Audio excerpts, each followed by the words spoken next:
light my fire. Come on, baby, light my fire. Try to set the night on fire. Good morning, it's Monday. I hope that this video is going to light a fire under your rear end to get out and do something this week. If you didn't do something last week, make a commitment to yourself and to your business and do something this week. No matter what it is, do something different, because if you do something different, it will result in a different outcome than what you had last week. So if you sat at your desk and played solitaire and you waited for the phone to ring and it didn't ring, the chances of it ringing this week are probably the same as last. It won't ring, but you might beat solitaire 15 times. So it depends on what you want out of your business. You want to be the online solitaire champion? Hook it up, go do that. But if you want to close real estate transactions, do something different this week. So my tip this morning for you is, don't be that, drippy, greasy used car salesman. Obviously, that might be obvious to people, but sometimes when we're in a market like this, we're desperate. As salespeople, we want to get that next client. We want to get that next lead to work on because we're hungry. I mean, a lot of people out there don't have anything to work on. And, I've listed these poll questions up here over the last, month or so.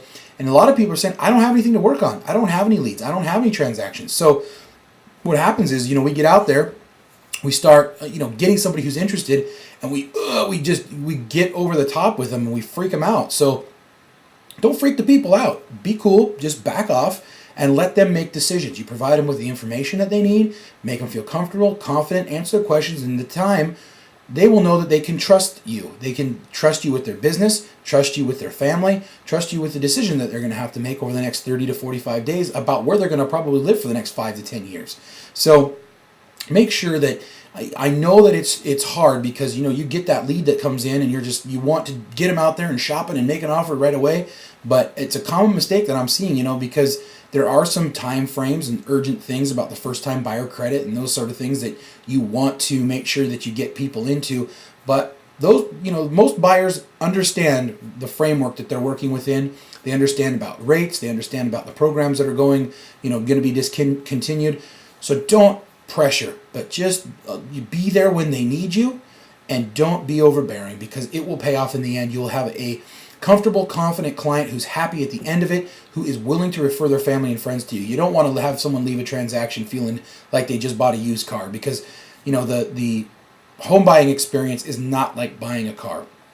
And don't be so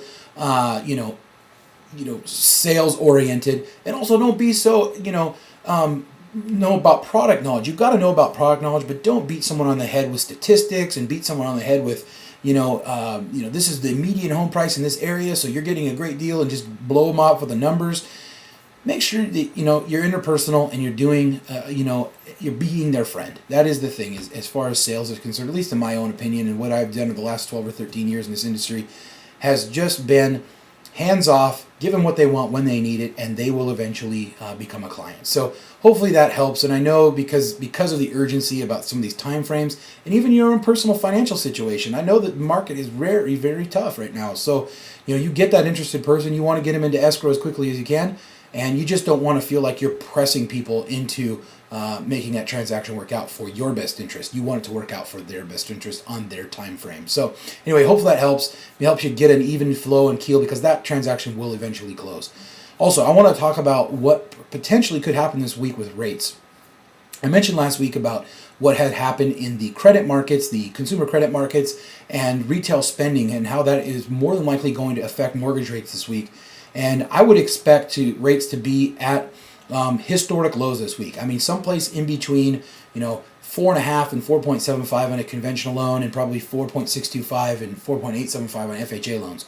Those rates are very close to where they are now, but some borrowers, depending on their credit score and loan transaction, specific details about it, they would be paying, a small amount of loan discount. Those rates I'm talking about would be free without discount points or whatever. So those are going to be some dramatically lower rates, I think, coming up, after Tuesday, maybe Wednesday, Thursday of this coming week. So if you've got buyers that are on the fence and they're rate sensitive, it might be something to put in, your tool belt, and just know in the back of your mind that coming this week, it might be a good time to, encourage your buyer, encourage your, client to potentially make an offer and see if that's something they could put together here in the next couple of days where they could lock in these rates that are going to be low. And, you don't really hear mortgage people all that often making predictions like this, but I'm fairly confident that given the, data that's out there, we're going to see some kind of rate change for the better this week. So keep that in mind. Also, make sure you're checking out the links and docs section. I've kind of moved the links around back to what I think is most important to people at this point. I still like you to support that HR 2801. It is making some progress. It is just in the committee stage at this point. So to see that thing, come out of there would be fantastic. But continue to, contact the state representatives. But most importantly, get that first-time homebuyer tax credit, a mandatory clause. Make sure you're getting those documents and making them a part of your earnest money agreements. And check out, again, that HUD repair list. It's extremely important. And also, I wanted to just, add that with that mandatory clause, I was reading an article over the weekend about the fact that, a lot of FHA loans once they get funded, they have to get insured by FHA. And one of the major issues that they have with not being able to provide insurance after the loan has actually funded is because of lack of that mandatory clause in the file. So do your borrower a favor, do your client a favor, make sure that thing gets signed, because if it gets overlooked, that is something that could potentially hurt them down the road, where they have to go through extra steps and extra things after their home is closed, and that just reflects poorly on me as a lender, you as their agent. So let's make sure we get that paperwork taken care of. So get that mandatory clause in all of your FHA transactions. Again, I want to thank everybody for watching and clicking and staying, plugged into this site. There's going to be some changes over the next few, days and weeks that I think are going to be more tailored to the things and the needs that people, have. I'm getting tremendous amount of response, emails, and questions, so I appreciate your feedback. I will get back to you as quickly as I possibly can. Some people I can get back to immediately. Some just catch me at the wrong time and I get back to you in a couple hours. But for the most part, I'm trying to respond as quickly as I can. I got a new poll question up today, so make sure you check that out. I want to hear your response on that.